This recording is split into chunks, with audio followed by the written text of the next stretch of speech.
This video is for Big Data Analytics final project.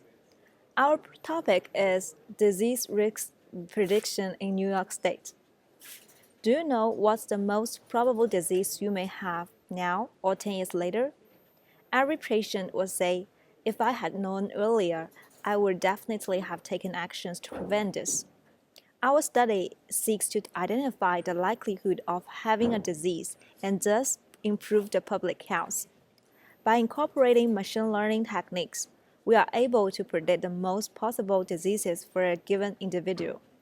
The prediction can benefit many diverse users, including individual patients, healthcare organizations, insurance companies, and policymakers.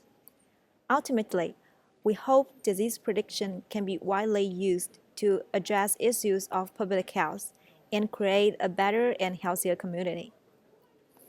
In order to achieve our ultimate goal of disease prediction, we leverage the Hospital Inpatient Discharge 2013 dataset, which can be downloaded from the New York State website. The dataset contains about 1.8 million records of hospital stays in New York State and non-clinical data elements such as patient demographics, total charges, and length of stay for each visit.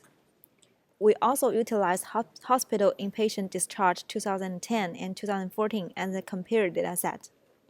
Before going to some of the details of our experiments, let's first take a look at the dataset.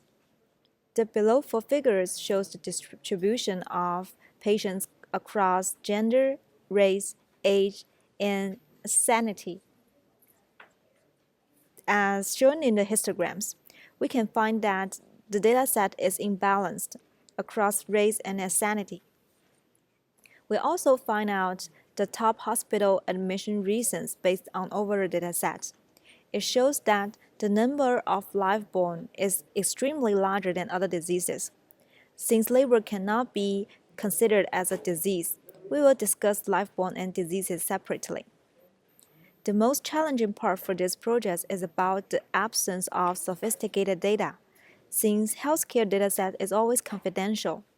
The only currently available open dataset does not provide valuable diagnosis results. Our investigation is mostly based on inpatient demographics. Due to this limitation, our outcome for disease prediction might be less beneficial to doctors and healthcare research, but we believe our system is still valuable in disease prevention for the general public. Several machine learning techniques were applied to these healthcare datasets for the prediction of individual disease risks. We use Spark to run k-means clustering, Python to train the models, and R to analyze the processed data. Together with web development techniques such as jQuery and Bootstrap, we implement a web-based application that enables users to input their personal information and get the top potential diseases. The New York State live-born information in 2013 is also visualized on this web page. Now comes to the algorithm part. The main algorithm applied in the application is k-means clustering. We used Euclidean distance as the distance measurement, and the features used are age, race, gender, and ethnicity. We picked 8 as our final number of clusters. Besides, we also applied several regression models here for predicting newborn weights as our additional task. The models include decision tree, random forest, and gradient boosting regression. So here's the result of the clustering result. We summarized the clustering information into the table here. As you can see, all the 8 groups are quite distinct. For example, group number 1 and group number 4. The only difference between these two groups are age ranges. And group number 5 and group number 6, the only difference is their gender, and their age and race are exactly the same. This is very convenient for us to do the direct intergroup comparison if they share the similar diseases. So if you see the 2 plots below the table, on the left-hand side, we are comparing group 1 and group 4's common disease occurrence rate by age. And as you can see, the occurrence of certain diseases are quite different between the 2 groups. And similarly, on the right-hand side, group 6 and group 5 also have a huge difference in some of the disease's occurrence rate. We also try to classify our live-born cases into these 8 groups. It turns out that live-born cases only fall into 3 of the 8 groups. And in order to test if our clustering result is robust, we also applied hospital discharge data in other years for testing. We picked 2014, 2010 in this case. We used our model Centroid trained in 2013 and classified the new data in these 2 years. And we observed that the new groups for the testing data share about 90% of the top 20 diseases with corresponding training groups. And their rankings are almost the same. This indicates that our clusters are consistent over the years and further proves that the disease suggestions we provided to the users in our application is reasonable. Now comes to the data analysis part for newborns. We investigated newborns data in 2013. Here is a plot for the number of newborns in different counties in New York State. We can see big cities have more newborns and small towns may have fewer newborns. And here is a plot for the newborns' weight by counties in New York State. We noticed that the weight of newborns differs by gender and race. This motivated us to build a predictor for newborns' weight using these features. Our question is it possible to make a relatively accurate prediction for newborns' weight using only gender, race, and ethnicity of the baby? So we applied the different regression models mentioned previously, and we tuned parameters for each model. We split the data with 70% training and 30% testing. And here the table shows the results. It turns out that even for the best predictor, it still has about 600 grams difference on average. Given the fact that the data is missing key features of the baby's and the mother's information, we believe our model can be further improved if we can be provided with other more features. Now here comes to the demo part. So in order to demonstrate our result, we constructed a website. So if you want to know what kind of disease you are likely to have, you can use it. It's on AWS. So for example, for me, I'm a 18 years to 29 male. I'm Asian. I'm not Hispanic.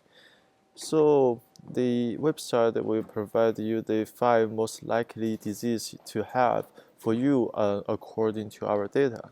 So apparently I'm most likely to get asthma. Also, we have detailed descriptions of each disease. Those data are reported from the CSC, so they are official and correct. Also, we have the severeness of the disease. So in this chart, the y-axis is the average expense for the hospital admission. Also, the x-axis is the average hospital in-stay duration. The size of each bubble represents the likelihood of having this disease, which is corresponding to the first graph we have here. So let's see, I want to know what disease I want to have if I'm 60 years old. So I change it. So the graph is replotted. Apparently, the septicemia is now the number 1 cause for people like me getting to the hospital in New York State now. And the severeness shows it's quite severe. Oh my God, the average stay is 11 days and costs $35,000. That's serious. I need to look after my health. Also, for the newborn information, we constructed an interactive map. In this map, we have the number of the hospital patients instead that gave labors in each county. And you can explore it by using this interactive map, and you can zoom in, zoom out. Also, you can download the images if you are interested in our represent our website in other format. So in the future, we hope to include other states' data other than New York State's that can make our model more general and precise. We also want to implement the time series analysis on certain diseases of interest that have large impact on the society. Also, our clustering algorithm can also be improved because the current algorithm, the feature space of our data is categorical, which is we can improve on that. Also, we also want to investigate the healthcare finance information because first, it's very important and have a huge impact on the society. Also, the data we have already have the cost information on each hospital admission, at the insurance coverage, and for each admission. Those data are already available, so maybe we can do something with it. So all in all, we would like to thank Professor Lin and all the TS for all the help they gave us. We learned a lot of things. Thank you very much, and a happy Christmas.